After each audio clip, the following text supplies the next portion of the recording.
I think one of the reasons I'm so passionate about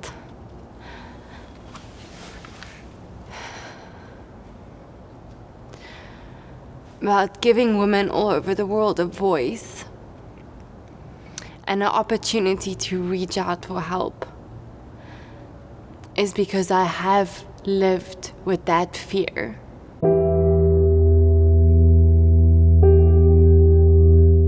The day I sat at a red traffic light, all dressed up on my way to an event on top of the world. I was just crowned Miss South Africa a couple months ago. In my brand new car that was sponsored, it was one of my winning prizes, on my way to some fancy event. And I looked to my left and I looked to my right and I saw I'm surrounded by 5 armed men. I didn't know how that could end up in that moment. But I knew that I had to get away.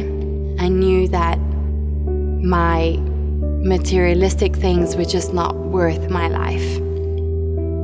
I didn't know exactly what they wanted from me, but I knew it wasn't good. I put up my hands, I surrendered, I gave them everything they needed.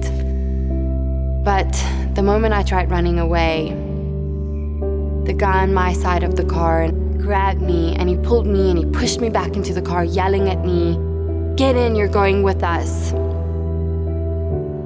And at that moment, I said, "No, I'm not. I'm not going with you.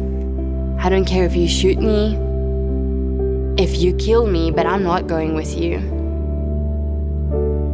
And I did the best I could. I punched that guy as hard as I possibly could in his throat, and it gave me a split second, a window of opportunity to run away, and I did.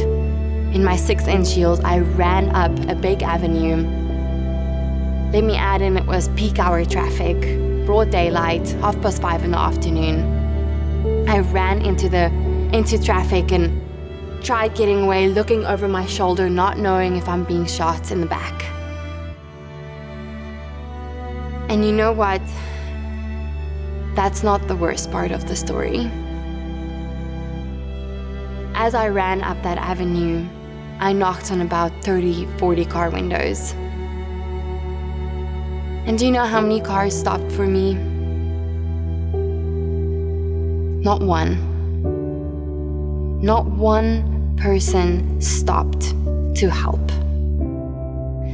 And I don't know what was more terrifying, being attacked by these 5 armed men or not getting any help. I kept running, I kept knocking on car windows. I probably ended up at the next traffic light when I saw a small old little car pull over to the side of the road with a young girl telling me, "Get in, get in." And just before I opened the door, she looked at me and said, "You don't have a gun, right?" And I said, "No, I was just carjacked, hijacked." And she let me into her car and she took me to safety.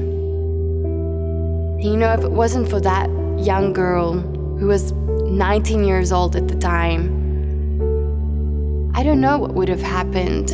I don't know if those men would have followed me, grabbed me, who knows? But I try not to think about that. I'm so grateful for that young, courageous woman who risked her own safety to be a helping hand to me. And I will forever be grateful to her. So, you know what? Don't be that person that shoves someone away, that rolls up your car window when someone is begging you for help. Be that person that leans over and opens up your car door and lets that person in and lead them to safety.